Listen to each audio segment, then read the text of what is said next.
I call upon you in this hour, bring magic unto me.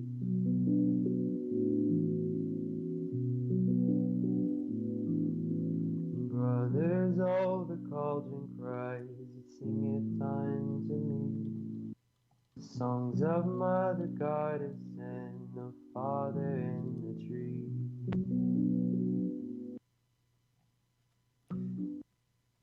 Hello, my lovelies. This is Paisley Wild, and we are off adventuring into the spaces between. How y'all doing on this day that ends in Y? So tonight we, of course, are being broadcast live on Truth Frequency Radio, iHeartRadio, TuneIn, and TalkStream Live, and also on YouTube. Hi, YouTube. Make sure you hit the thumbs up button. And no matter how you are listening, make sure you drop me a message either through the chat room or one of the chat rooms, or send me the email at wildpaisley@gmail.com. That's WILDEPAISLEY at gmail.com. If you want to support my radio habit, that's okay with me. You can always do the cash tag, and that is $TheSpacesBetween. Let's see what else. Check out the website. I've got some updates. I did add a list of books that I do recommend for the beginner pagan. And I did get that email sent out like I promised. Thank you, Mr. Allen. And so the website is www.paisleywild.com. You can also buy, I've got spell jars on there. I've got other miscellaneous stuff. I've got the book. The book is there. And yeah, check it out. Then if you do have some free time, by all means, go out and check iLife.com. iLife is the official sponsor for Truth Frequency Radio. Combines the unleaded or non-psychoactive properties of the ayahuasca with some high-quality CBD to help support you to do the things you need to do. Because, yeah, sometimes you just got to have it all. Wow. Chat room is blowing up, y'all. I hope you're having a good night. So, a new thing tonight. Oh, real quick, call lines are open. That number is 213-233-3998. Or if you're across the pond in the UK, it's 44203-393-2871. So I am going to be paying attention a little bit more than usual to the phone lines because tonight is the first in a monthly event. I want to make it event. Monthly event.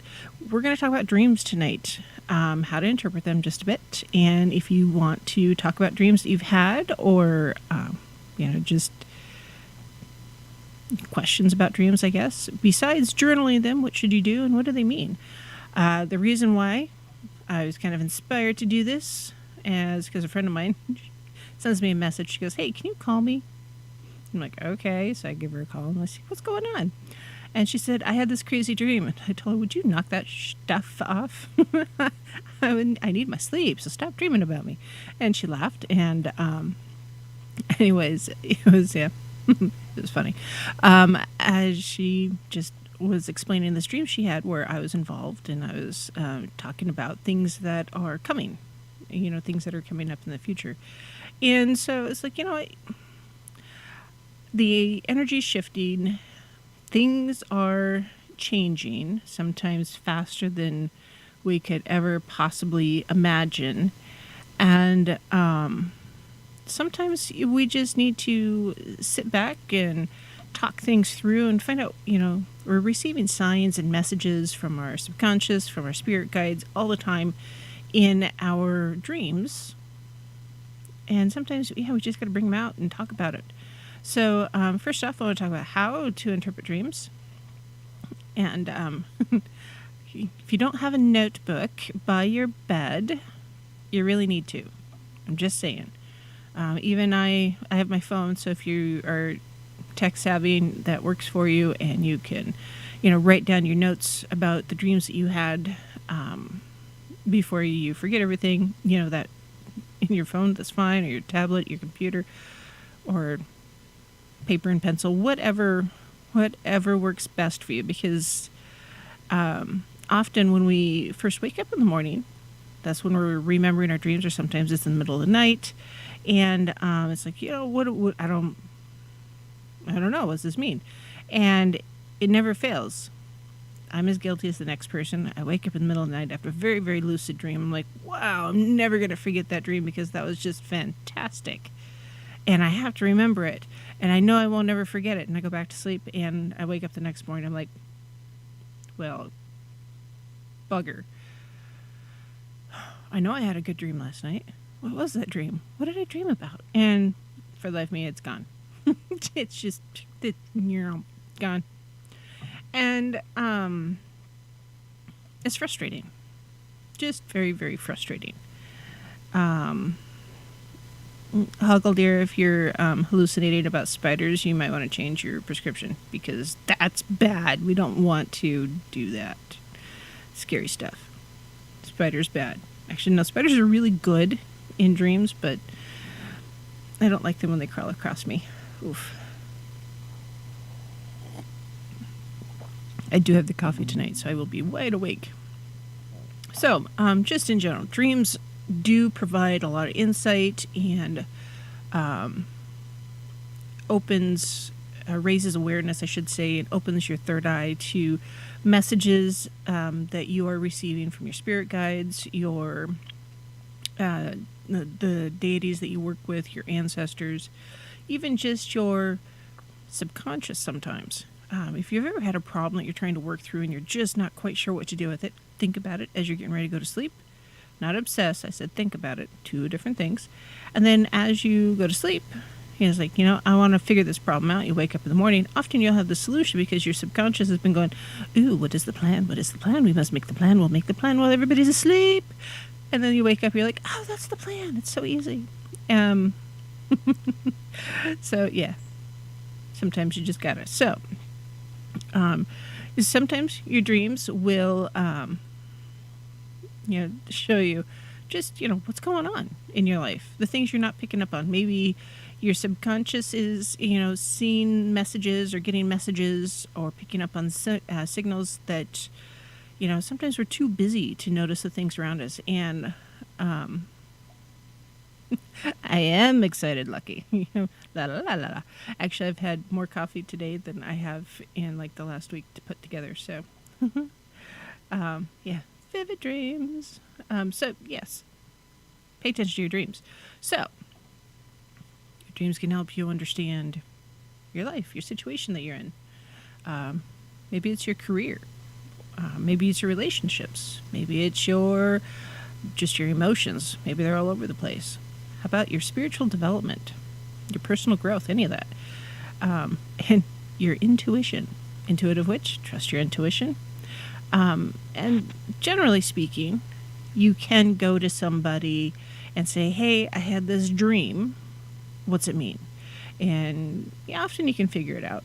But remember, you yourself are probably the most authoritative person to learn about your dreams or to interpret your dreams, because a lot of symbolism in your dream is going to have more for you, more meaning for you, and it's hard because the things that are important to me might not be important to you. For instance, coffee is my friend. Really, truly, it is my friend. It's been there for everything. This one's mixed with hot cocoa. Even better. But it might not have meaning for someone else. Because I know there's people out there who don't drink coffee. I'm not sure what kind of aliens they are, but they don't drink coffee.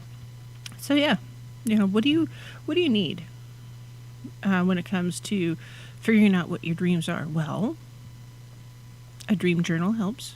That's why we're writing it down, putting them in our phones or your tablets or whatever you're making, a record of it somewhere. Put the date, the time, that kind of thing. And here at the end of the show, depending on how the show flows, I will, I've got some tips here for, how to keep a dream journal. And so it's not just kind of ADD and all over the place. And Jake I will talk about jazz in a moment.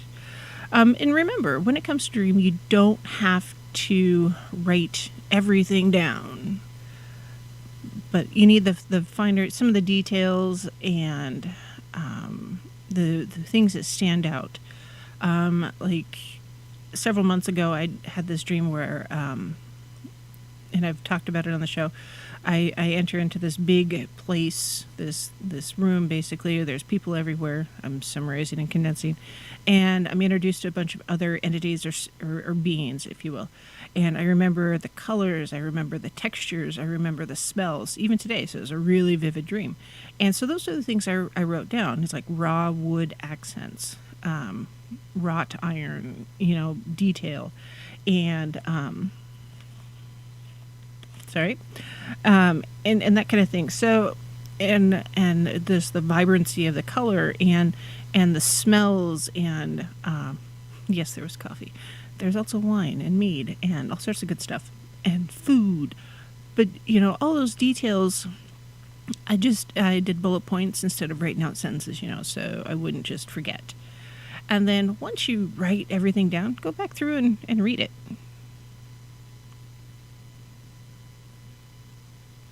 And just read it. Highlight things, circle things, underline things, and what's really what stands out to you. If there's some sort of symbology or a thing happening, maybe I see Hoggle has had some dreams about spiders. Yeah. So, what do spiders symbolize? What kind of emotions are associated with that symbol?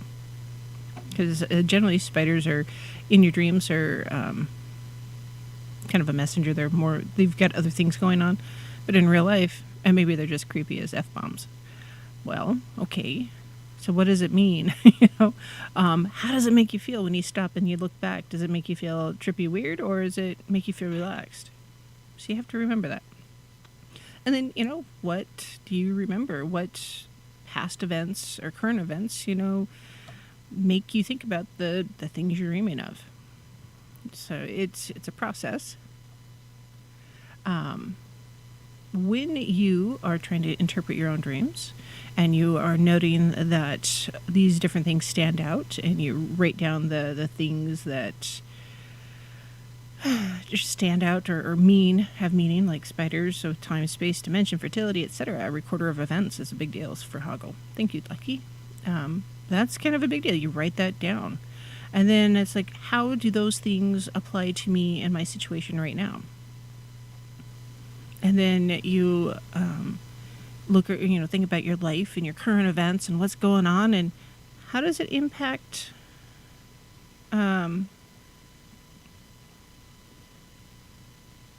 hold on. Leo asks, my daughter wants to know, what does it mean if an age-murdering alien trying to kill you? Well, no more horror movies there, Leo. Okay.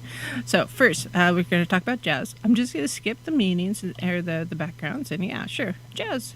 What do you dream about jazz? Jazz music. Hold on. I have my cheats. The show notes do have links to my cheats that I use because, yeah. Why wouldn't I use a cheat? And there are books out there, by all means, that you can get. Axe murdering alien. Yeah, no more horror movies. That to me sounds like the thing to do there, Leo. So music in general, when you dream about it, depending on how it makes you feel, I guess that's kind of a big deal. If you're hearing like harmonious and soothing music, generally that means prosperity, pleasure, and maybe you're expressing your emotions in a positive way. Music often serves to heal the soul.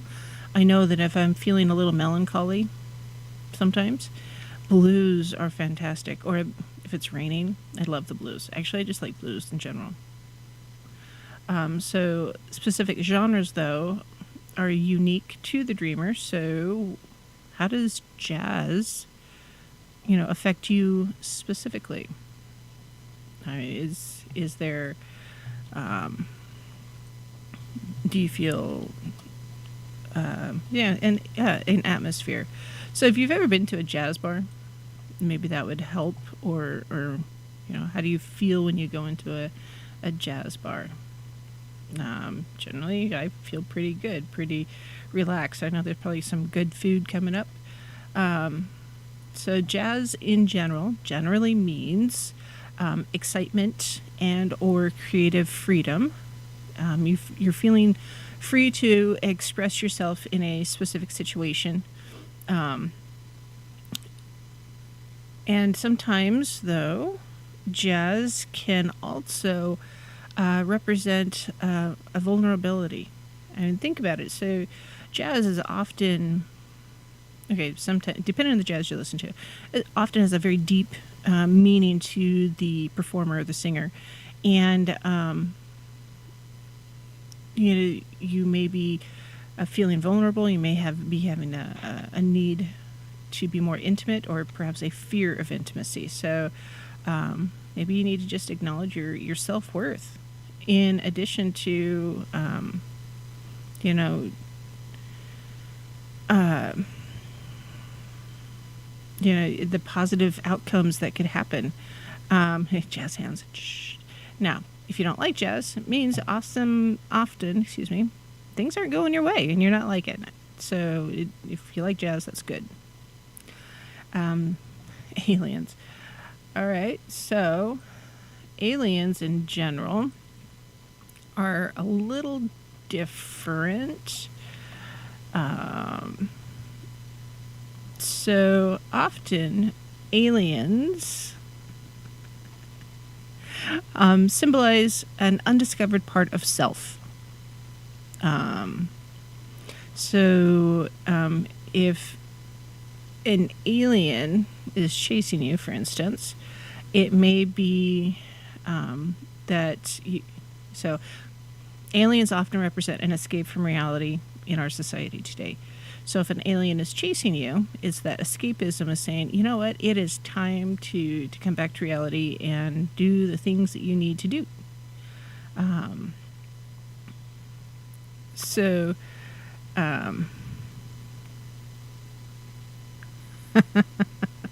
Okay, I'm not going to share that one. Apparently, there's all sorts of different things going on with aliens. So in psychology, aliens often mean that perhaps you are neglecting a part of yourself. You're not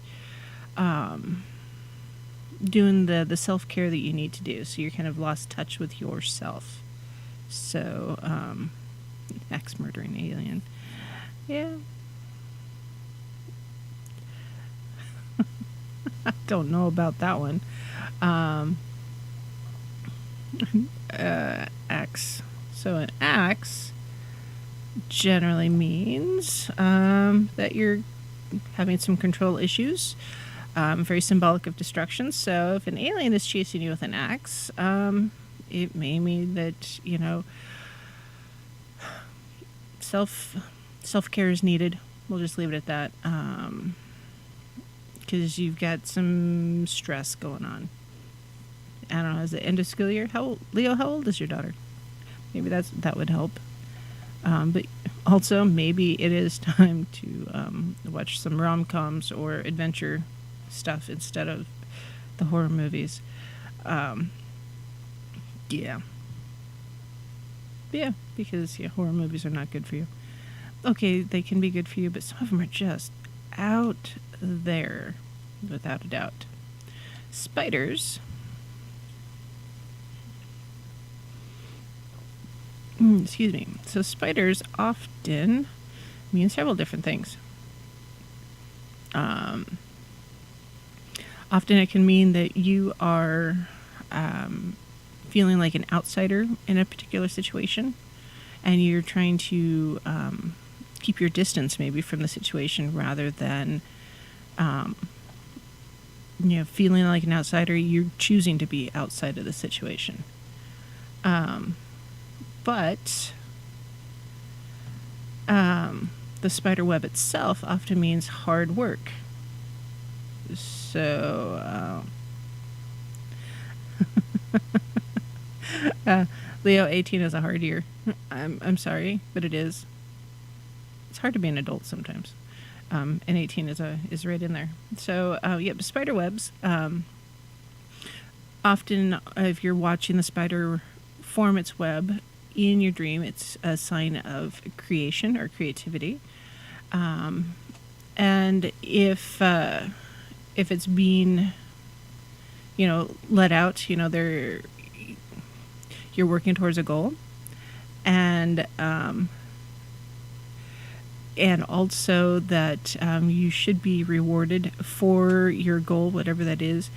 And sometimes, or dream perhaps instead of goal, and it's frustrating because sometimes the spider can mean that you're feeling entangled or entrapped in the goal, or in the thing you're trying to achieve. So if you're feeling like you're stuck on the outside, sometimes it's by choice, sometimes it's just by happenstance. But if you want to change that, you have to take the steps and work towards it and do the thing. Leo, I don't know if I'm in, the whole family. Hi, guys. Hi, Leo's family.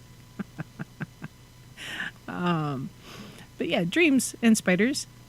Frustrating. Side note, if you dream about a spider being in your mouth, it means you have control over a situation. I don't know if I would feel that way if I woke up and there was a spider in my mouth. Control is not the words that come to mind. No, bad. And Justin, yes, many of us feel a little trapped these days. True statement, 100%. Because, yes, it's frustrating. So many... looking at the news around the world right now, there's so much going on. There's political shifting, there's energy shifting, there's weather shifting. There's so much shifting going on right now that often we see all these changes happening around us and we feel almost helpless to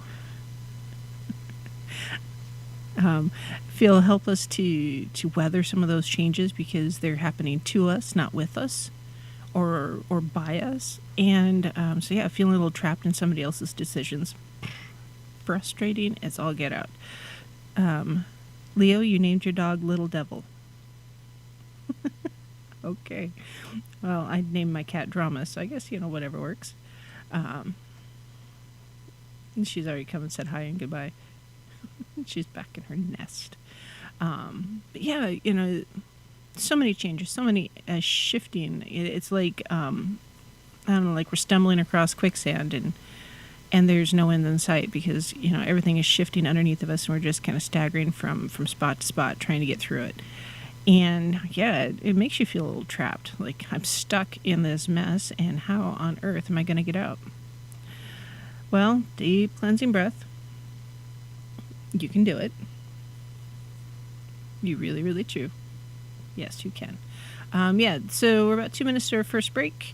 We're doing dream interpretation tonight. First Saturday of the month, we're going to start doing dream interpretation. So it's going to be a consistent, ongoing thing because I think it's important to, figure out what it all means. Now, if for some reason you don't feel comfortable sharing your dream on the show, which I totally get, you can by all means send me an email. It's wildpaisley@gmail.com. That's WILDEPAISLEY@gmail.com. Julia, you're funny. No, Kimber actually, she went outside, she did her thing, and then she promptly went upstairs and crawled into bed and is sleeping on my pillow because she's a naughty doggy. At least the pillow will be warm, I guess, because it's cold out right now. Our high tomorrow is 55. It's a good thing my tomatoes are okay. So, yeah, it's, amazing the different things that our dreams will, pick up and show us. It's like, wow, why did I not get that? Sometimes, if I have a dream, I might forget it, and then I have deja vu later. I'm like, oh yeah, I dreamed all about this, and this is going to happen next. And it's like, wow, crazy, scary. Oh, my stars. So, yeah, it's all good, right? Guitar pick? I don't know. Let's see if I can find it real quick. Even though, oh, well, we're going to go to break. We'll be right back. And we're going to keep talking about dream interpretations. So, yeah, drop me a message or give me a call. We'll be right back.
Hello, my lovelies.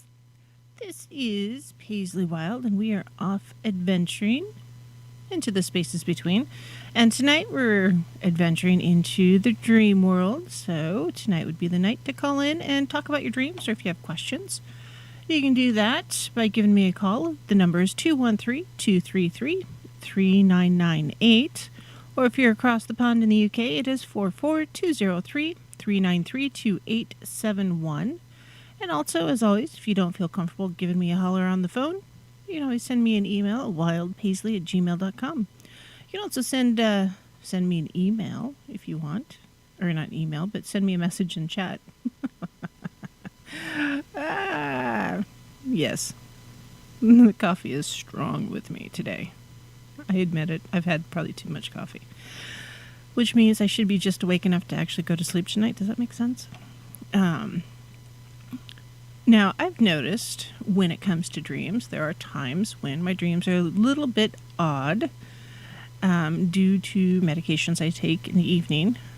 I get migraines, so sometimes the migraine medications do make the world just a little trippy, which is vexing. Now, does that mean that the dreams I'm having are less valid or more valid? Well, actually, neither. They're just a dream. Sometimes our subconscious or our psyche does need a little bit of a boost to get through our mental walls, our internal defenses, to really give us the messages that we need. And if you are one of the folks that feels like you don't dream, well, odds are pretty good you do dream. Depends on how much REM sleep you're getting.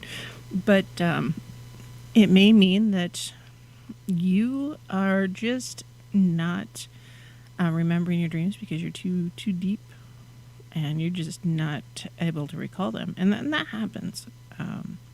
So, one way to check your recall or help you with your recall is when you first wake up in the morning, you meditate on your dreams. Try to remember. Think about it. Don't get up. Don't move. Just, you're awake, but you're not up yet, basically. And, don't reach for the notebook or anything like that. Don't look at your phone. Just, give yourself a few minutes to just stop and think back about your sleep and your rest and see what you can recall. Often, if you can do this before you pick up your notebook, it'll help you to remember some of the details of dreams that you do remember. Because the moment you move, it's like your memory is starting to trigger and melt, if you will. Because the moment we seem to have motion, it's like our memory starts leaking out, the dream memory. It just kind of goes away. And it's frustrating. Because, yes, I remember one time I was trying to remember my dream. It's like, okay, I've got the details. This will be good. And I go to reach for my notebook. And it had fallen down between the table and the wall. So, of course, it wasn't easily at hand. And it's like, well, shoot, I'm going to forget everything the moment I get up. So I really, really lay there and think for a moment. And I went to get up. It's like, I have a phone right here. Doggone it. So I just grabbed my phone and I'm laying on my back and I'm trying to frantically message myself so I don't forget, the dream. Which, worked. But yeah, I really felt like I was losing my mind there for a minute. He says, "Where is my thing? Where's my notebook?" So, as part of your ritual for going to bed, at night or going to sleep, make sure everything that you need is right at hand. So that when you wake up in the morning, you're not scrambling or being frantic. Because generally speaking, to get a good night's rest, you're not supposed to have your phone right next to the bed. Did you know that? Yeah, seriously. There's a few things you can do to help you sleep at night. Is that really a pagan thing? No, not necessarily. It's a people thing. Pagans are people too. And getting good sleep is really important in general to keep you healthy. Because poor sleep, consistent poor sleep especially, can negatively affect your hormones, your exercise or your physical activity, your brain function. Because, yeah, if you're tired, your response time is slower. Um, there's also a potential for an increase in disease and health risks in both adults and children. And if you're not sleeping well, often you're going to eat more because you're snacking, excuse me, or you're doing things to stay awake, and often that's snacking. So if you're getting a good night's sleep, you might actually eat less. But you can definitely exercise better and be just healthier in general.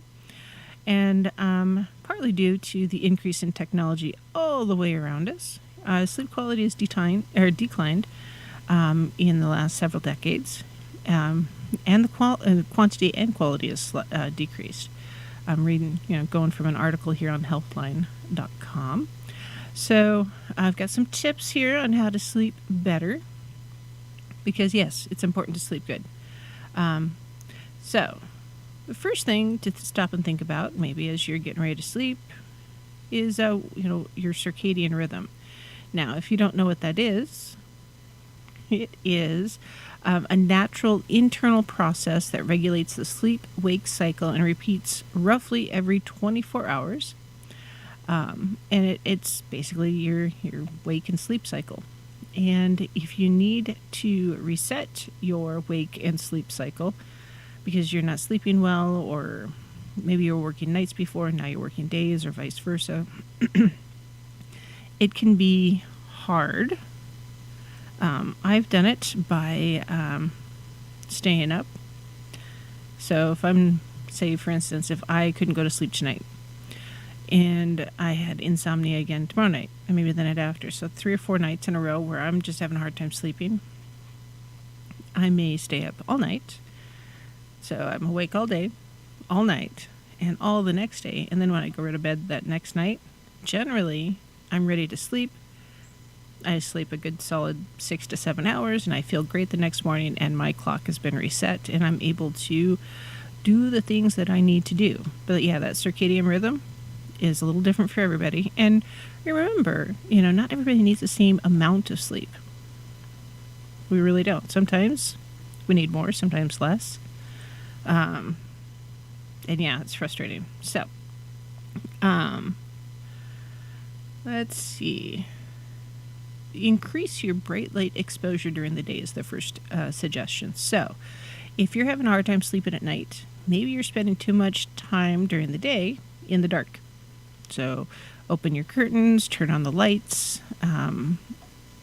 If you're turning on the lights, maybe try to get the sunlight light bulbs instead of just the standard ones, just because they provides a slightly different wavelength for the light, and will help, and just help you in general.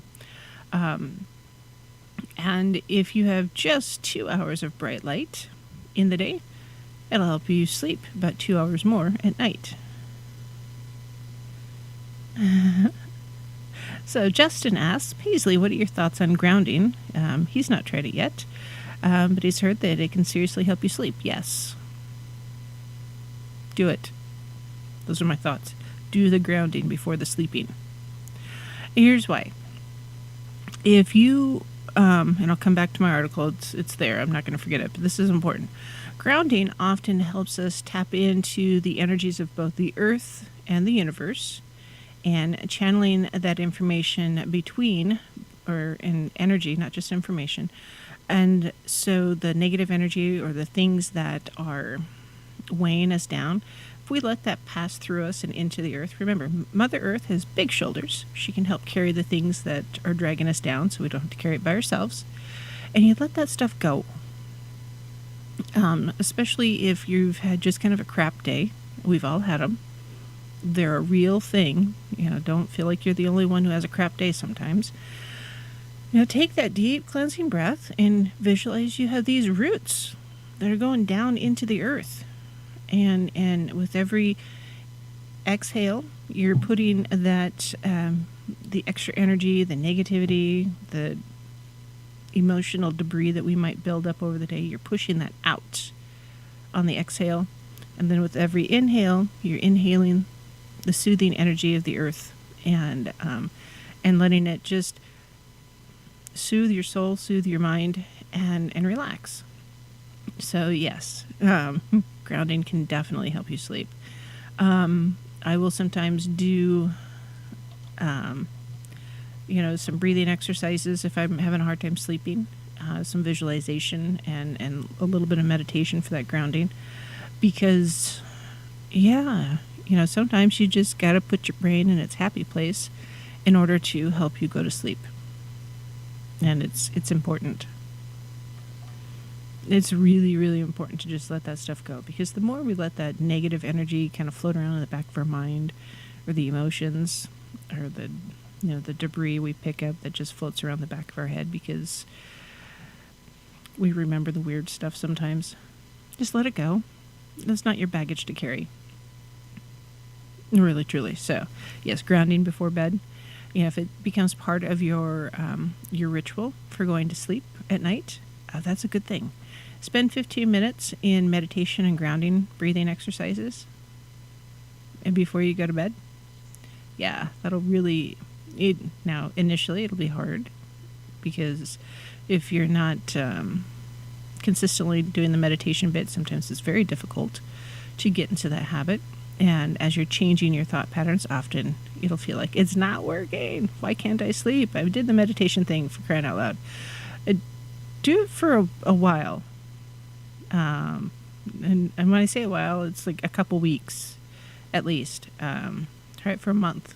I would say, try it for a month, see what happens. And so yes, if you can, do it.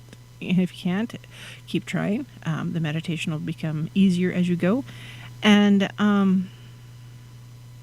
yeah, it'll be good. So yeah, do the grounding thing. Reduce your blue light exposure in the evening. So blue light waves are the light waves that look blue to us. Often are the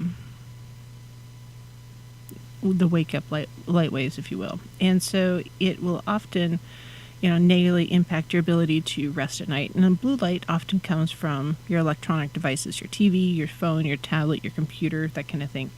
And your screen time is often giving you a heavy duty dose of blue light exposure. So, most technology anymore, like your phones, your tablets, your computers, have a night a setting where it'll block the blue light or reduce the blue light emissions from your screens. I have it on my phone. Minnie has it on her tablet. Sometimes I use it on the computer, depending on how, at night right here. Just, it varies. But yeah, if you're going to be on your electronic devices, you're trying to go to sleep, turn that blue light filter on. If you don't know how to do it on your technology, either find someone who can help you, the store where you got it sometimes, depending on where you got it. Honestly, YouTube has a lot of helpful videos, or just, your search browser of choice and type in how to turn the blue light filter on for my device. It'll help you. If you don't have a blue light filter, they have glasses that actually block blue light rays. And it's it'll really help you be more restful in your sleep. Now, if you are a TV watcher, the recommendation is that you turn your TV off at least 2 hours before you go to bed. That way your eyes can reset and your brain can reset to thinking, yep, it's nighttime and it's time to go to sleep. Because that blue light, makes your brain think, oh, it's daytime, let's be awake. Woo! So turn it off. Number 3 on my list here is limit your caffeine intake, especially towards the end of the day. Supposedly, caffeine is consumed by about 90% of the population in the U.S. And caffeine comes in soda, it comes in tea, it comes in, coffee. There's energy drinks sometimes have soda. They have caffeine pills. I mean, there's all sorts of stuff.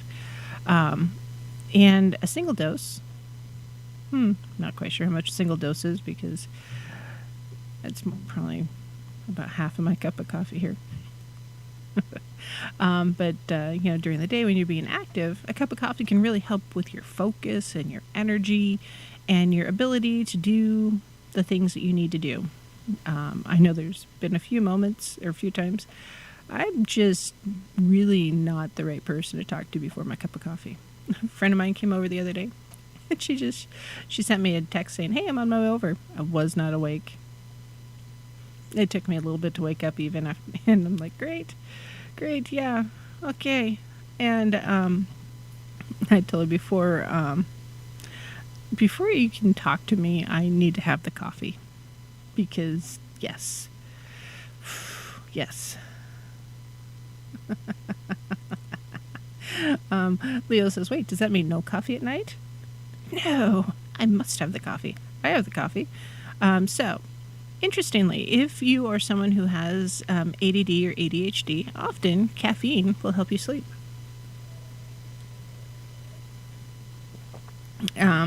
Because it just has a reverse effect on your neurons in the brain, way your brain works. So yeah, caffeine will actually help you sleep. But caffeine will generally stay in your blood for about 6 hours, sometimes 8. So if you're drinking a lot of coffee after 4 p.m. and you're having a problem sleeping, maybe it's time to cut back on the coffee. Which, when you stop and think about it, and I was talking to a friend of mine about this the other day, a different friend, once upon a time, when you were entertaining, you'd have your friends over for dinner, and then after dinner you would have, coffee and dessert. And it wasn't decaf, it was coffee. And it's like, well, now you stop and think about it. It's like, well, okay, maybe they shouldn't have had the coffee. Or have the decaf, if that's your thing. I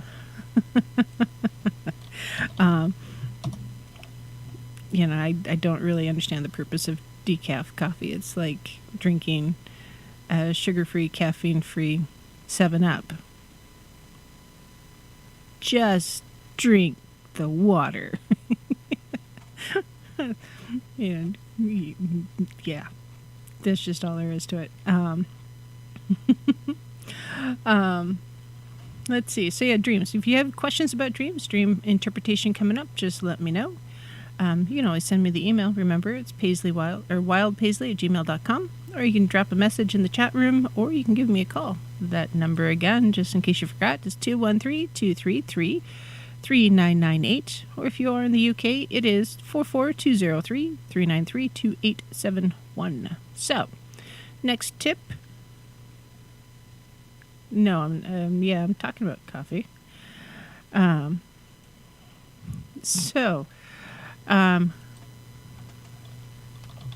on.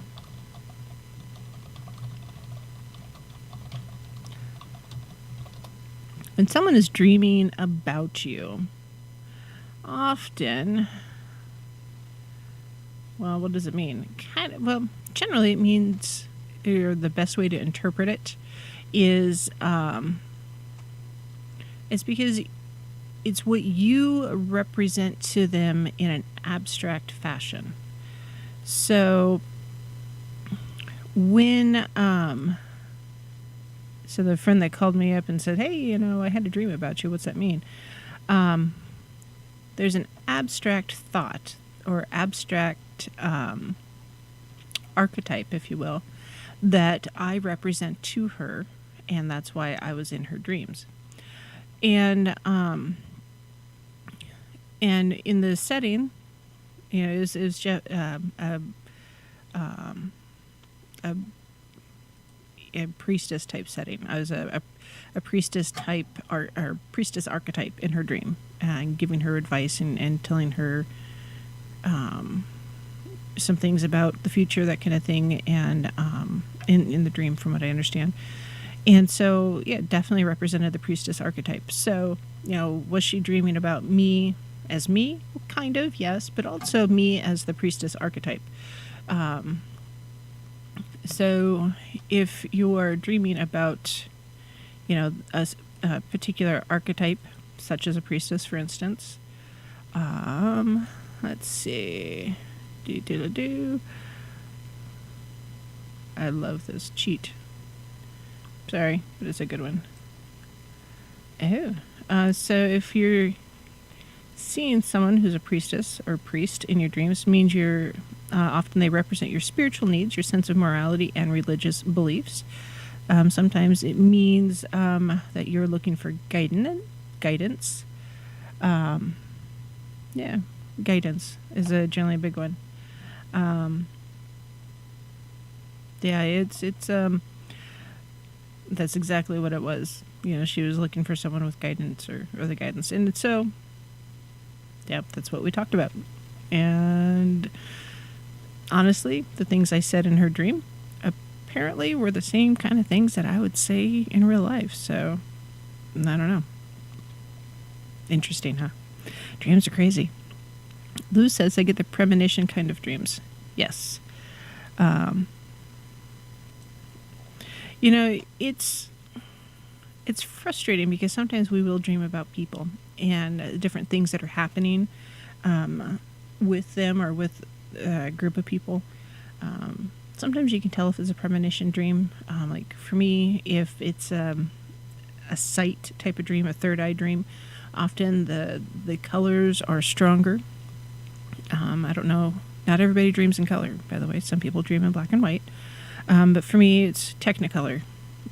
Everything's vibrant and vivid, and the smells are stronger, the sounds are louder, the colors are stronger, the light is brighter, or the dark is darker. It's the extremes of the senses in my vision dreams, if you will.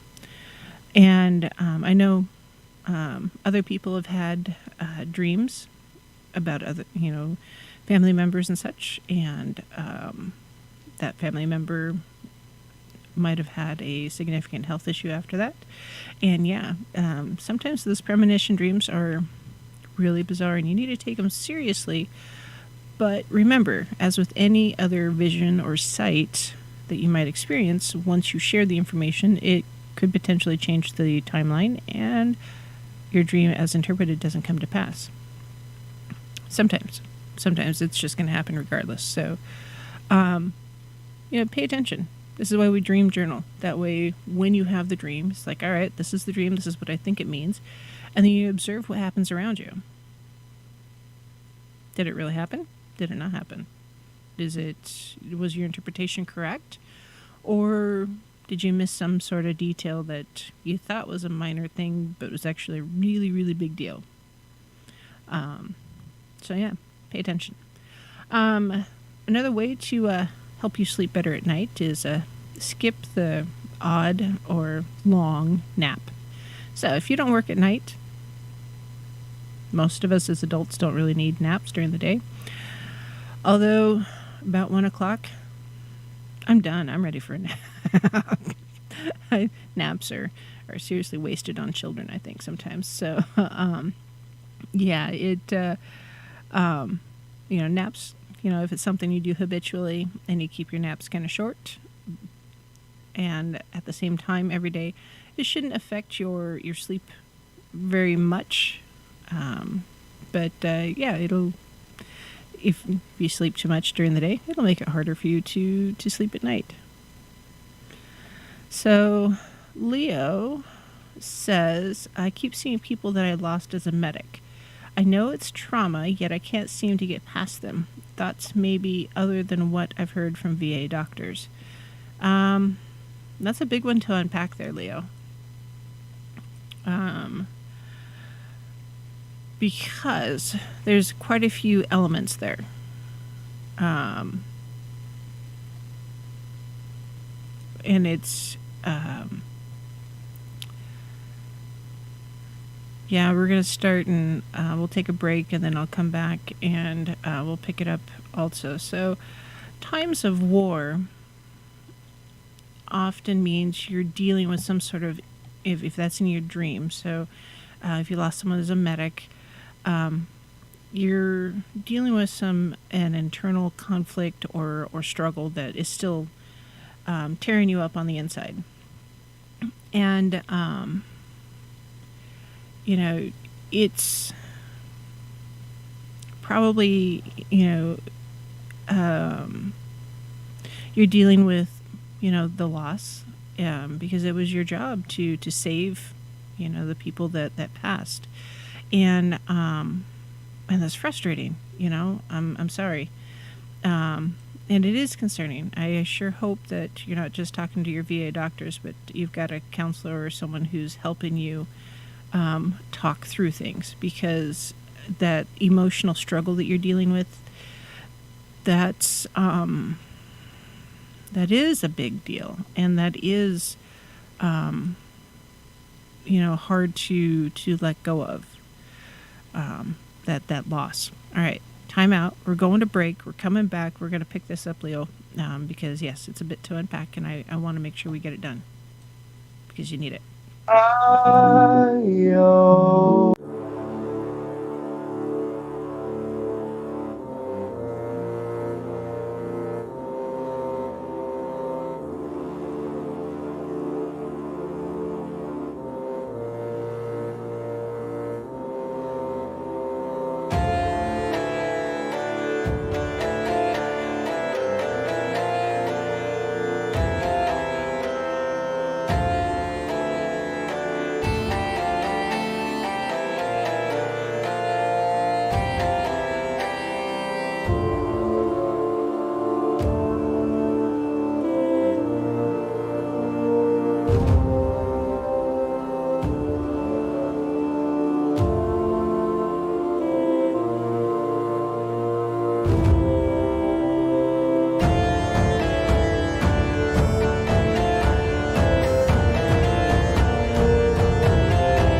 Hello, my lovelies. This is Paisley Wild, and we are off adventuring into the spaces between. So, tonight we're talking about dream interpretations and dreaming in general and how to sleep and all the stuff. And yeah, Leo, be right back. But First, we're going to do some singing bowl because we're going to take a deep cleansing breath, or 2 or 3 while we're doing the singing bowl because it's important, and then we'll pick it back up.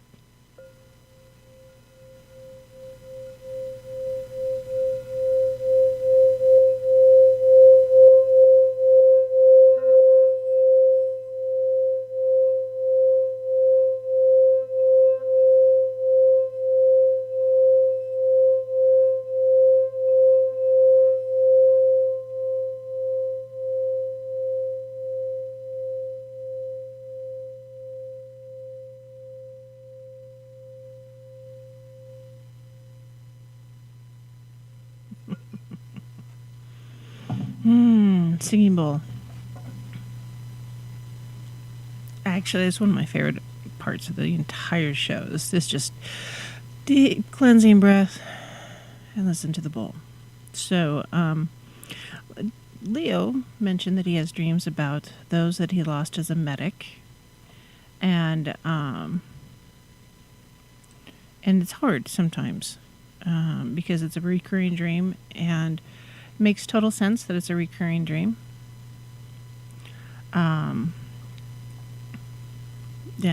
Yeah. So generally, if you're dreaming of a wartime and it's not something you've experienced yourself, so just it often signifies disorder or chaos in your waking life, and sometimes there's that internal or emotional struggle that is just kind of leaving you a little bit broken on the inside, and it's hard to let go or hard to deal with. So Leo, as a medic, it may be that you are dreaming because there's a problem of some sort or something that you haven't let go of. And so it's an emotional wound that you're still trying to bandage, but because it's not healing, the bandage keeps coming off and you have to put it back on, and it's just a rinse and repeat kind of a thing.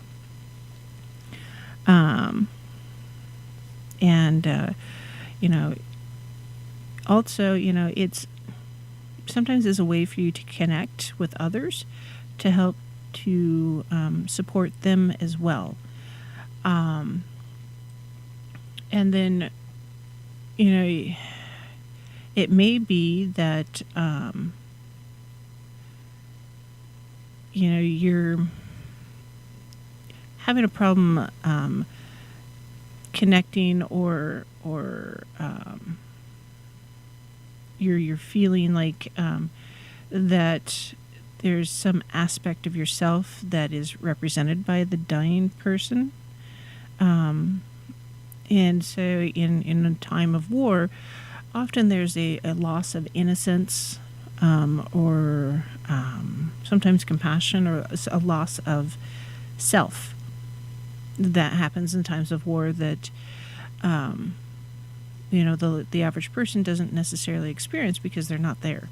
It happens in any kind of combat situation. It doesn't matter if you're law enforcement or military, or you're just in the middle of something not good. That conflict changes you, and you lose a part of self that was there before, and it's not gone completely. It's just changing and transforming. And once that transformation is complete, you'll be stronger for it. But that doesn't mean it's easy. Transformation is often hard and painful. I mean, think about it. If you take clay and you mold it correctly and you put it in a really hot fire, it goes from clay to dishes that you can cook in. It's transformative. That the firing is very transformative. So it is a process. So it may be that you need to find a way to honor the folks that you lost as a medic. Maybe a representation of them on your own altar so that you can give thanks to them for stepping up to the plate, because I know not everybody can. Not everybody has the ability to stand up and say, yes, I'll do the thing.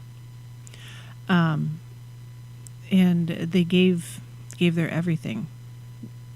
And so it, yeah, some way to honor them in your daily life, some touchstone, some bit of something that represents your time there and the people you lost. Not necessarily a list of names or anything like that, but just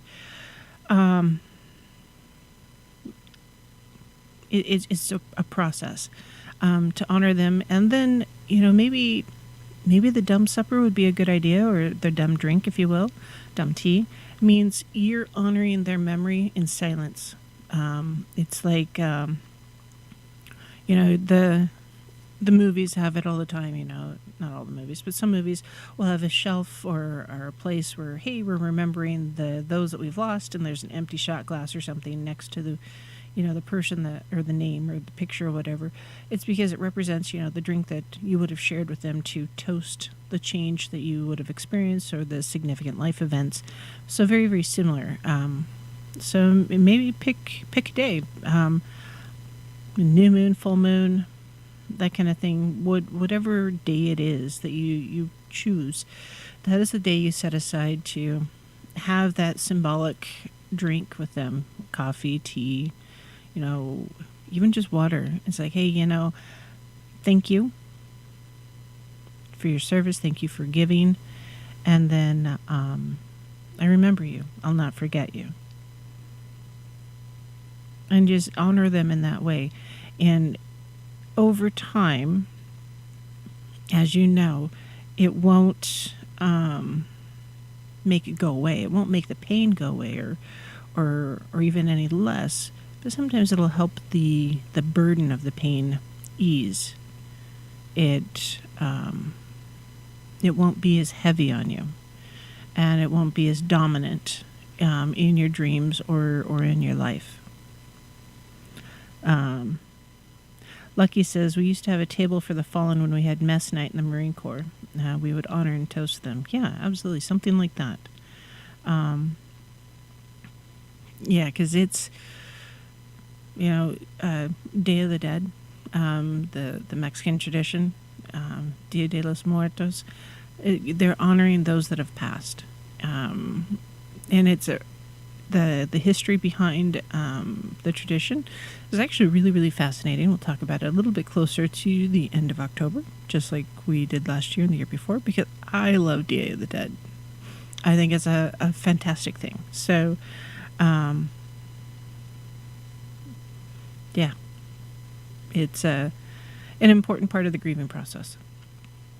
And don't let anybody tell you that you've grieved long enough, it's time to let go. No, the grieving process is unique to each of us. And just let it be. Sometimes it takes a little bit to get there, but it'll be okay. Let's see. So, moving on. Leo, I hope that helped. Let's see. Wanda says, some people dream of always going to meetings. What's that about? That means you probably go to a lot of meetings there, dear. Because, yeah, I've done that. There's one time I was working in a casino, and I knew I'd been there too long when I started dreaming about being buried by nickels. It was frustrating. So if you are dreaming that you are on your way to meetings or in a meeting, it means you need to redirect your energies towards a more productive endeavor. It could also mean, though, that you are learning to accept different parts of yourself and acknowledging them and allowing them to be fully part of your personality. Because often it comes with your shadow work.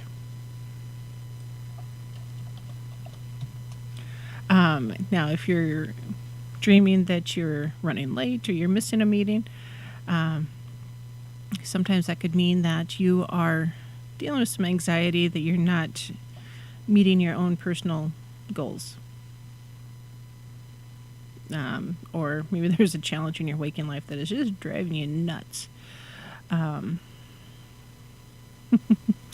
Justin and Lucky, both the ayahuasca and the cubenzis, microdosing or either process, yes, can help you do the things that you need to do.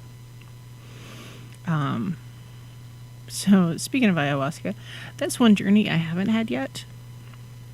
That I want to do. I think it's a really important part of my journey that I'm working on. And yeah, it's ayahuasca is not a process that I would necessarily do alone. I would really, really want to have someone who's a known guide or has the ability to guide or babysit, if you will, the process, because it can be pretty intense and life-altering. And yeah, it's a change. So Cubenzis are a little user-friendly, or more user-friendly, I think. Just pay attention to your dosing. Justin has some really good information. If you need his contact info, just let me know. I'm pretty sure I can connect you to Mr. Justin, because yeah, he knows a few things about magical mystical mushroom. They're relaxing. I like them. One another way to help you sleep at night is try to keep your the time you wake up and the time you go to sleep consistent. It's that whole circadian rhythm. If you're not waking up at sunrise and going to sleep at sunset, for instance, because we don't really do that these days, I would try to keep your wake up times consistent. That's why often I'm still up at stupid o'clock on the weekends, even if there's no school, or on days that there's no school, because yeah, it's just frustrating. It helps me to sleep better at night. That's all there is to it. And if your sleep patterns are irregular and all over the place, yeah, it'll mess up your circadian rhythm a bit and make it harder for you to sleep. Let's see.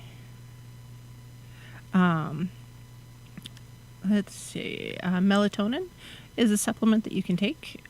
It's a sleep hormone that your body produces naturally that you can actually take. It's a really popular sleep aid. It's not one of those addictive things, and generally does help people sleep better. However, for me personally, I cannot take melatonin. I end up with a melatonin hangover the next morning. So, it's a supplement, yes, and it's something you can use. Just use it knowingly and talk to your doctor about it before you start embracing anything, just like any other supplement, which is next on the list. So let's see, ginkgo biloba. It's a herb that helps with sleep, relaxation, and stress.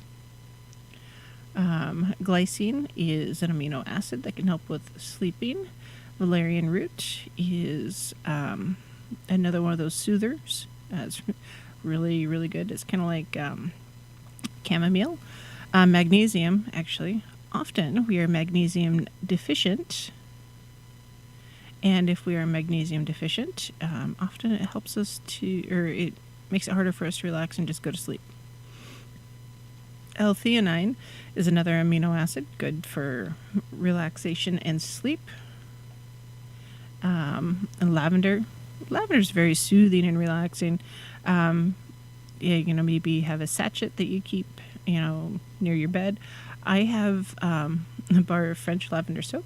It's expensive and stuff, that I keep in my t-shirt drawer because I often sleep in a t-shirt because they're comfortable, especially when it's hot out, and I just like the smell. So,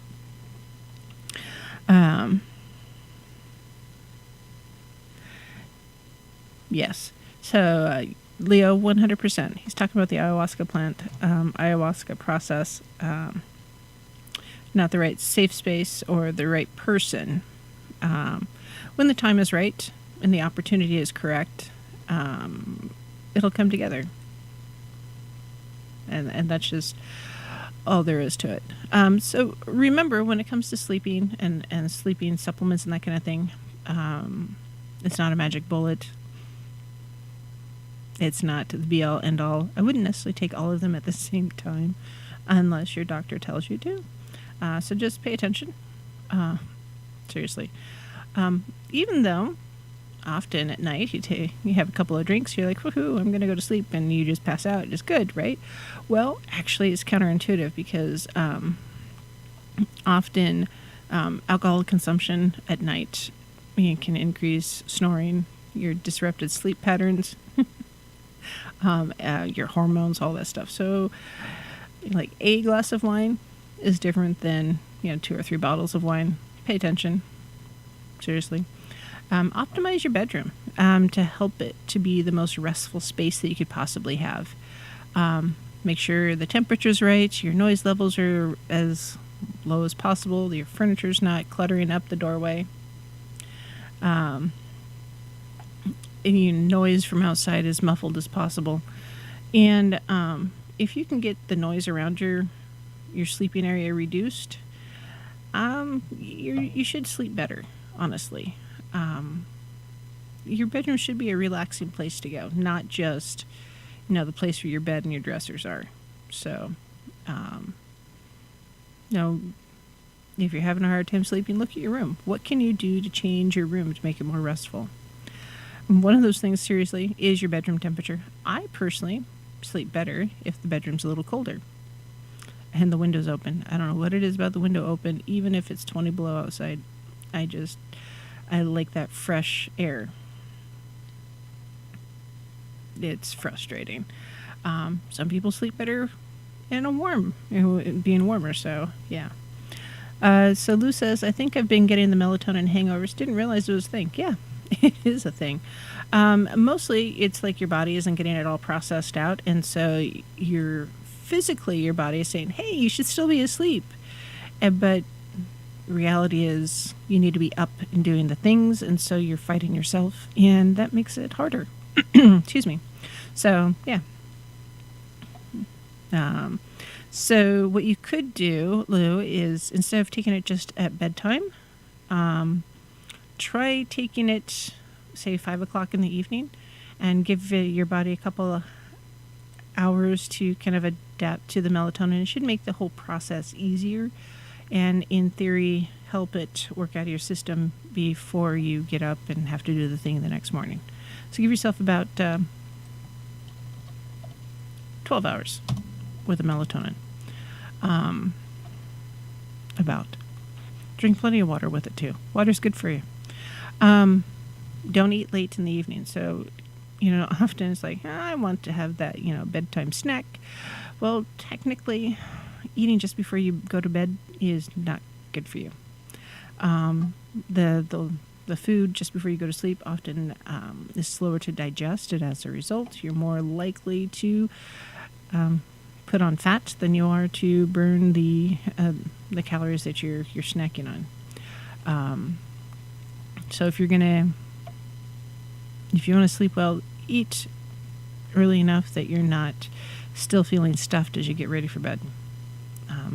So number 12 here on my list, relax and clear your mind in the evening. Yep, that's part of that routine. Your grounding exercise, your meditation, maybe your journaling. Some people take a hot bath, some a shower, read a book, a physical paper book, not necessarily one on your phone. Listen to some music, whatever it is that helps you get in that zen place of going to sleep. Because, that relaxing bath or shower, that's a big deal. Diffuse lavender into your room. There's those essential oil diffusers or ionizers or whatever. Just the process will help you go to sleep. Don't have a TV in your room. That is something I absolutely refuse to have, period, is a TV in my room. Nope. I don't want one in Mini-Me's room. I don't want it in a bedroom. That's not where the TV goes. If we're going to have a TV, it's going to stay in the living room where everybody can watch it all at the same time. Period. End of story. That's it. Because, yeah, no. If you don't want to take a bath because you don't have time, soak your feet. Get some hot water in a tub and soak your feet in it. Ooh, a little bit of it's Epsom salts in there too. Yeah, that's a good thing. And then, rub the lotion into your feet. It's kind of like a little bitty mini foot massage. And yeah, it's a really great process to go to sleep. Justin says, listen to a book with the audiobook with soothing music in the background.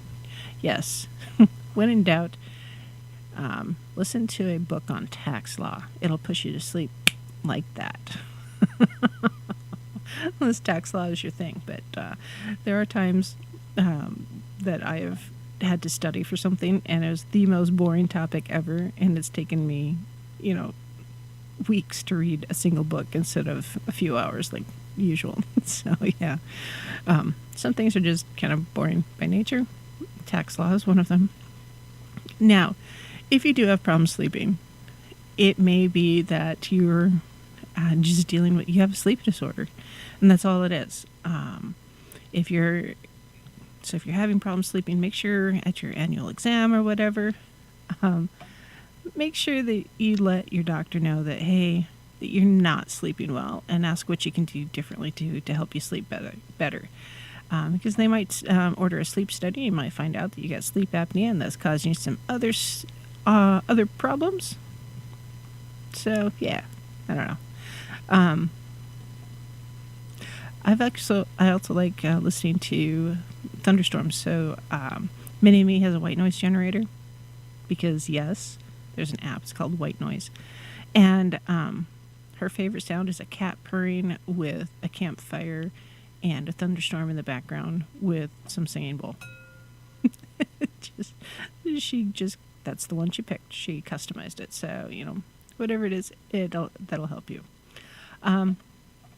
Next on my list, use the right bed. A comfortable bed, mattress, pillow, all of that stuff. You need to make sure you've got a good, comfortable bed.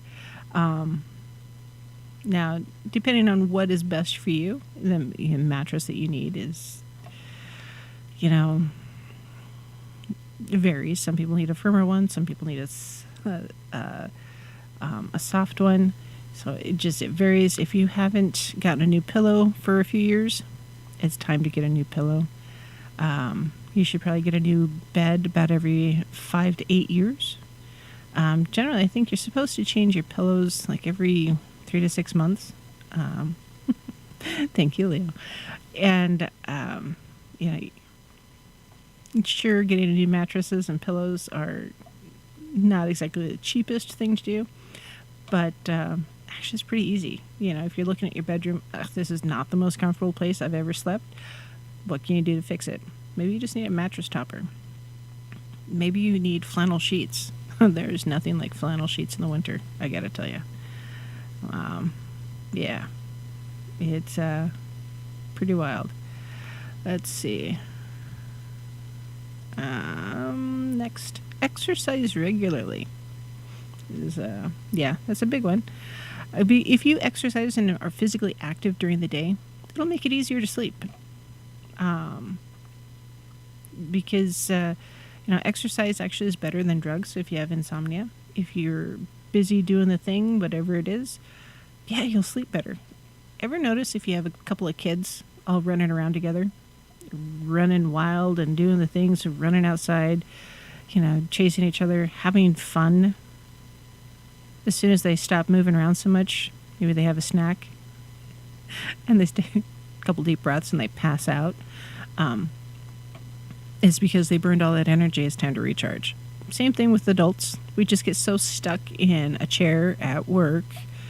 We don't move around enough. And so since we're sitting stagnant all day, we're not having enough physical activity. So our bodies are not physically exhausted enough to really crave sleep. So go for a walk on your break, exercise bike, jogging, chase the dog. I don't know. I do cardio with Kimber. Throw the stick, chase her. Yeah.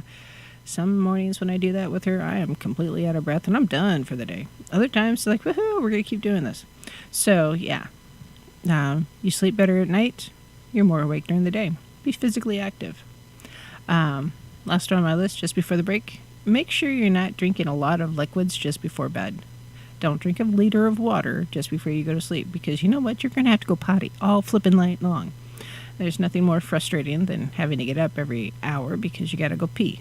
Ask a pregnant woman. She will tell you. Getting up repeatedly at night to pee is a bad thing. So, on that note, if you do have dreams you want to talk about, give me a call. But right now we're going to our last break because, holy cow, it has been a quick hour and a half. We'll be right back in a few.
Sisters of the shining moon, heaven, earth, and sea. I call upon you in this hour, bring magic unto me.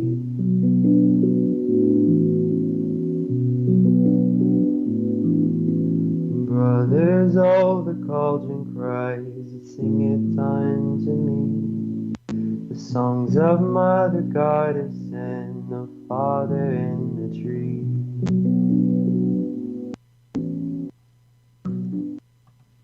Hello, my lovelies. This is Paisley Wild, and we are off adventuring into the spaces between. Wish I had a free camera. I would take a picture of Drama and show you. We call her Otter Cat sometimes. She's laying on her back all stretched out with her little paws up like this. And we call her Otter Cat because the longer you look at her, the odder she is. She's a little fat, roly-poly kitty. Purring happily, laying in the middle of the floor. Because, yes, she's a cat and she can do that, right? I want to take naps like a cat. A little bit of envy there, I have to tell you. So, at the beginning of the show, I talked about dream journals because they are important. And, it's really hard to keep track of your dreams and interpret your dreams if you're not remembering them. And like I mentioned earlier, yeah, if you don't write them down, you're not going to remember them. We've all said, oh, that's so wild, I'll remember that later, I don't need to write it down. And you're like, yeah, I don't even remember what was that? I don't know. I forgot it.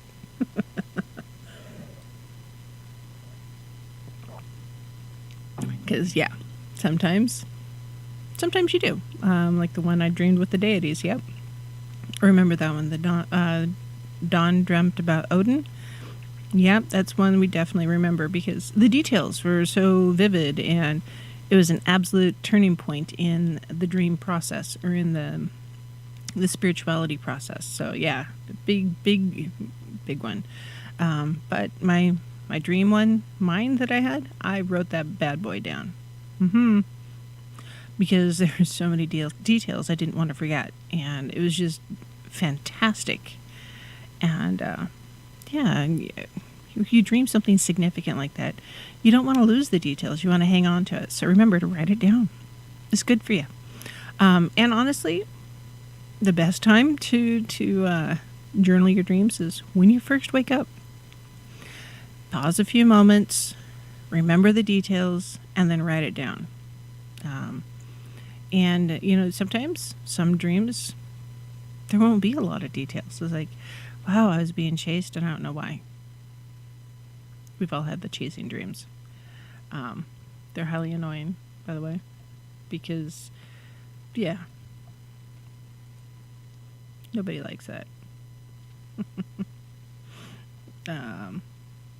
So,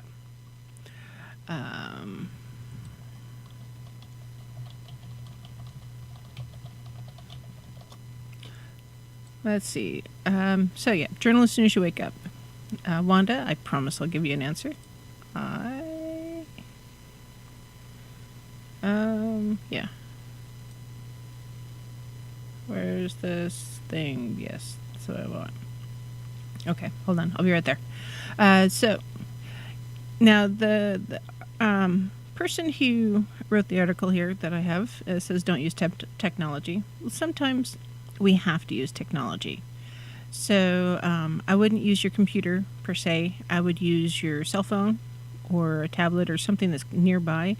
It's you're not going to want to get up and because the moment you get out of bed, you're going to start forgetting things. You can keep track of your dreams digitally. Just write them down on paper first.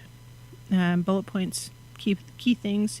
Because I've noticed if I write down key details, quite often I will remember additional details and information as I go to put it into a computer or type it out, and not just the words I wrote down. It's like the different words have evoke different feelings or things.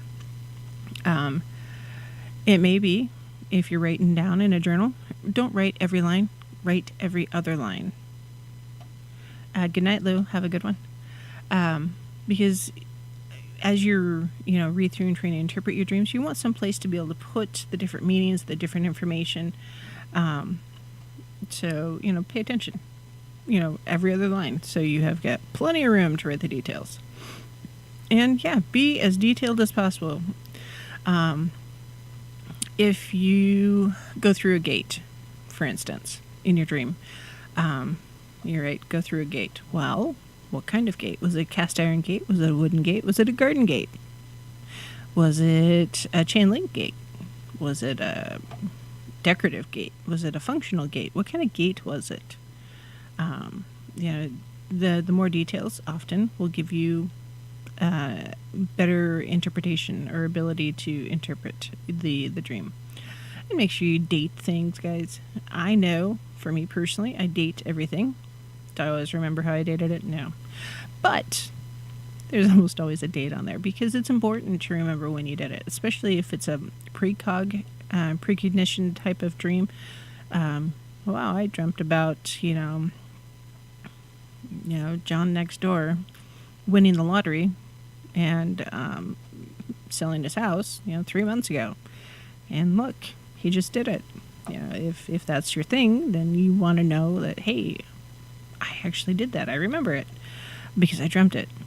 So for those who've experienced the deja vu, often that deja vu is because you had dreamed about whatever the thing is. It's not just the matrix resetting. It's a precog type of thing. Make some notes. Sometimes after you write down your dream, what else is going on in your world? How do the different things correspond with, what's going on in your life? For instance, if you dream about cabbage, well, either you really like cabbage or you want to make some sauerkraut, or it means you don't want to waste your time on petty things and you thrive on life's challenges. Cabbage is a good thing to dream about. Or maybe you work in the produce section at the grocery store and you just got a shipment of cabbage in and they're all going to be on sale because you got double the delivery. It's some things are true to life and some things are interpreted. That's why we journal them. Sometimes you need a picture. Now, not everybody's an artist, and I get it. So if you're drawing a picture, make it something that is going to connect to what you've got going on or what you're doing. So if you dream about a tree, draw a tree. If you dream about an oak tree specifically, draw a tree, maybe an acorn or an oak leaf. Something to symbolize the tree. Or sketch out the shape of a room, for instance. It doesn't have to be fancy, just like, okay, well, the couch was here, the chair was here, there was a window, a door, the TV was behind me, this, that, whatever the details are. The floor was carpet, the walls were purple, whatever it is. Sometimes that weird detail, the walls being purple, is the key detail that'll make the rest of the dream make more sense. And as you're journaling, don't worry so much about punctuation or grammar or spelling. You are literally verbally vomiting your dream out onto paper. It doesn't matter how structured it is. It's not that kind of a record. It's just for recall. You want to get the information out as fast as possible so you don't forget it. And, dream journaling, it shouldn't be a tedious thing. It should be a habitual thing, not tedious. Totally different. And if you're just like you need a evening routine as you're getting ready for bed, the meditation, the grounding, have a morning routine, dream journal, and for 5 minutes or so, set a timer. All right, my alarm's going to go off at 6:00 so I can get up and do the things. Well, you know what? I'm going to change it to 5:45. So I'm awake. I'll do my dream journal. I'll do my morning meditation. So I'm ready for the day. And then at 6:00, I'll still get up, or whatever it is. And often that dream journaling, because we get in the habit of doing it, it's like starting the day on the right foot. And we've got the habit in place to get us to go forward, and we're stepping on the stone correctly to get our butts in gear. So, let's see. No, that's not the site I thought it was. Oh. Do you ever... I swear, I have all these things saved on one computer. and they don't always transfer across. It's kind of frustrating. And so I go to look for one, and it's not in the right place. Rawr. So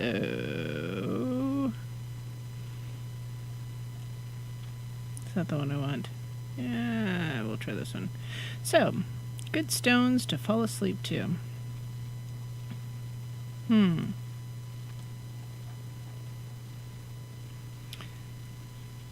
For dream recall.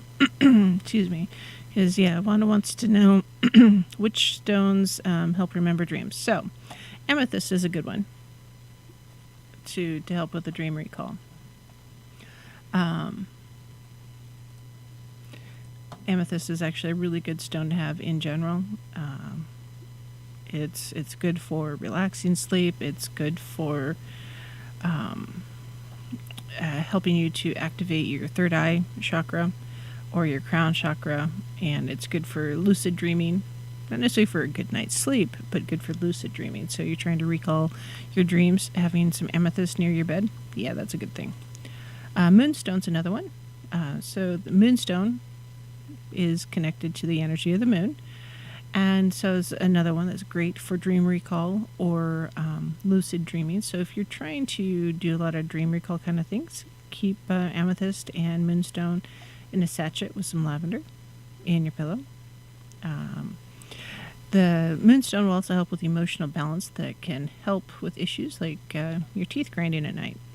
I know that I do that sometimes, but yeah. Moonstone's good for you.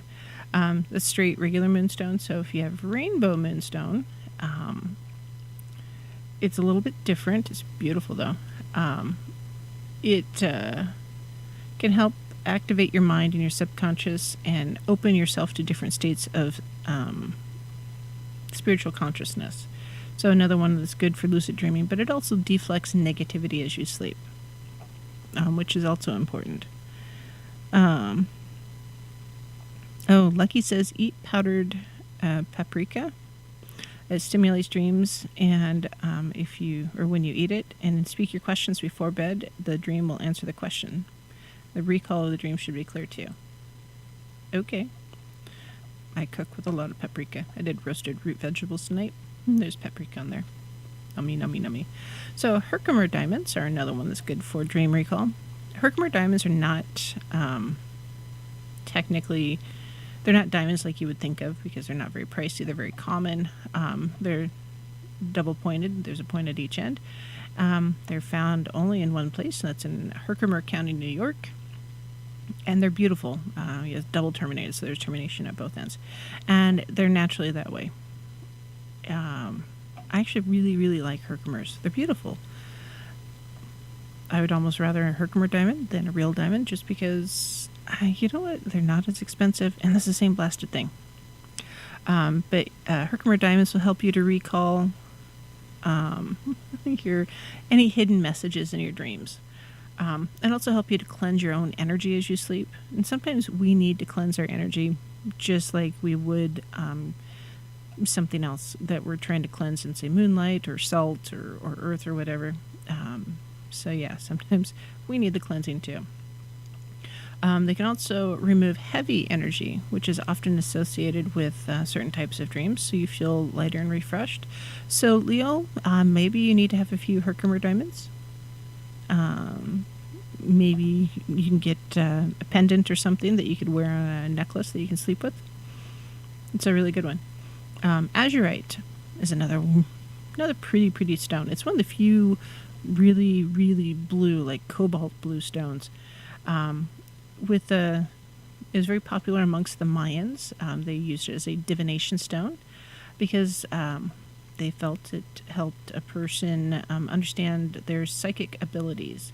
So it's a very, very popular stone for dream work. It activates your third eye chakra and helps you to explore the depths of your conscious or subconsciousness. And it can also help to arouse your intuition and enable you to control your dreams. So if you're feeling out of control in your dreams, which happens often because, well, they're dreams and it's your subconscious kind of going crazy. Yeah, that one would be a good one. All right. Hey, I've got a caller. Who's been waiting patiently? All right. Um, all right. Area code 619. You're on the air. This is Paisley Wild. Hello. Hey, Paisley. Hi. How's it going? Hi. Okay. Good to hear you. What's that? I said it's good to hear you. Oh, thank you. It was funny. You said good to hear you, and I turned my ears so it's closer to the microphone. It's like, oh, can you speak up? Oh, okay. So yeah. Can you hear better now? Absolutely. Thank you, my dear. Okay, you can hear me better now. Yes. Okay. So I've got a wild kind of story here for you about dreams, and it's a true story. In fact, it's so true, I almost feel like telling you my real name. Oh, wow. This is Regular Girl, by the way. Hey, Regular Girl. So this, and I called because I realized it's June. It's early June. Mm-hmm. And I had this dream because I did write it down when I had it. I just wish I could remember the real year. It was either 1985 or 86. But it was June 5th, I think, or 6th. And it was about David Letterman. It was a wild dream about David Letterman. So this was a series that I called the Letterman Dreams that I had. And I had come back from Guam. I had this weird singing gig in Guam at the Hotel Okura. And I come back from Guam, got back to Honolulu, and I get this gig in an Italian restaurant because I had this really weird freak out experience in Guam, which is a whole nother weird story that I could get into, but I'm not going to get into that part now because this is about dreams, right? So, and this is so wild.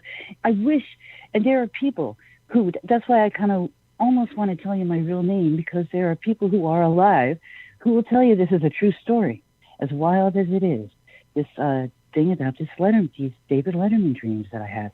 So I get this job as a waitress in this little Italian restaurant. Mm-hmm. And I didn't watch TV at the time. That's why Letterman is relevant. And anyway, I come home from this gig doing this Italian restaurant gig, and I'm living with this guy, which is the reason why I come back from this stupid gig in Guam. And I turn on the TV, and I don't know, this thing is on, and I had bought this thing of ice cream too, which is weird, Haagen-Dazs, weirdly relevant too, because I have eating disorders. And this thing is on, and I start to laugh, and that surprises me, because nothing on TV has ever made me laugh. It's just not funny. Mm-hmm. It's Letterman. Anyway, I'm like, wow, this guy's funny. It's weird. I go to sleep. I'll cut to the chase. I have a lucid dream about Letterman. It's this really incredible lucid dream. So I guess I'm not a very good storyteller, but it's a really incredible, like when you have a lucid dream, in the dream, you realize that you're dreaming, right? Mm-hmm. Now, what's incredible about the dream is that the next night, when I come back from this waitress gig again, I turn on the TV because I've had this dream. And when I watched the show, something that happened in the dream happens in the show. Oh, okay, wow. Like, and in the 80s, I'm already a new ager. Like, I've written some new age songs and shit. Okay, like just to give you a little background. And Paisley, I sit down. This is a true story. I sit down the next day and I write, because I've had a lucid dream, I write a poem to him. And now I don't know enough about classic literature to know, but there's a thing called iambic pentameter that means it goes like the rhyme goes da da da da da da da da da da da da da da da da. Da da da da da da da da da da da da da da da. So I write a thing to him that goes just in that kind of rhyme.